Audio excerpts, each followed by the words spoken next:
In a Counter-Strike match, information can mean the difference between success or failure. As a result, smoke grenades have become a cornerstone of team tactics. With Counter-Strike 2's new game engine, we've evolved smokes and made them dynamic.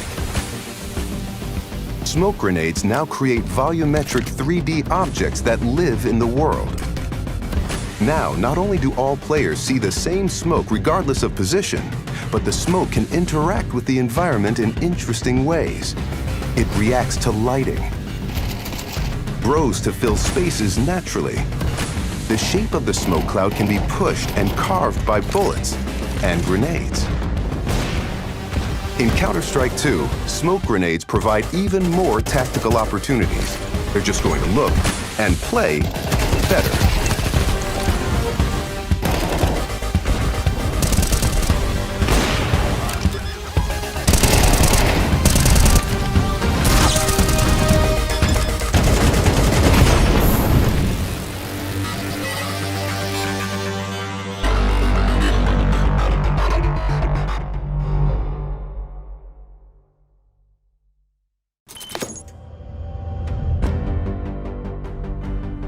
With over 20 years of history, maps are a fundamental pillar of Counter-Strike.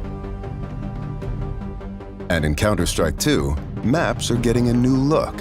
But don't worry, you can still bring along your countless hours honing strategies and exploiting every corner and crevice. We took 3 approaches to improving maps while retaining their rich legacy.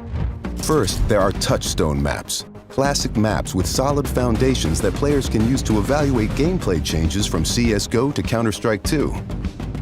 These have improvements to lighting and character read, but otherwise haven't been changed. Next, we have upgrades. These are maps that use new Source 2 lighting, including a physically based rendering system that produces realistic materials, lighting, and reflections. And finally, overhauls. The oldest maps have been fully rebuilt from the ground up, leveraging all of the Source 2 tools and rendering features.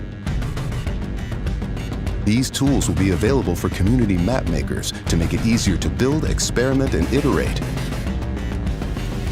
With upgrades to lighting, player read, and materials in Counter-Strike 2, even the familiar will feel brand new.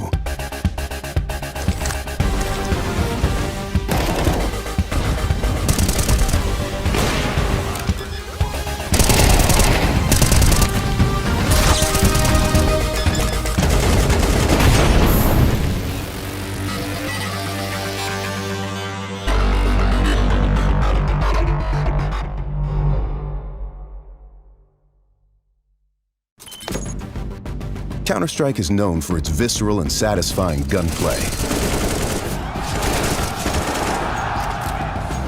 Now, firing a weapon looks pretty simple. You click your mouse, your character shoots, your target takes damage.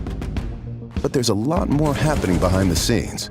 In previous versions of Counter-Strike, the game only evaluated moving and shooting in discrete time intervals, or ticks, and time between those ticks didn't exist. For the most part, the experience was seamless. But sometimes those milliseconds between click and tick could be the difference between landing or missing your shot. That's why with Counter-Strike 2, we're introducing sub-tick updates. Now the tick rate no longer matters for moving and shooting, so the server will know the exact moment you fired your shot, jumped your jump, or peeked your peek, and the server will calculate your precise actions between ticks. So what you see is what you get.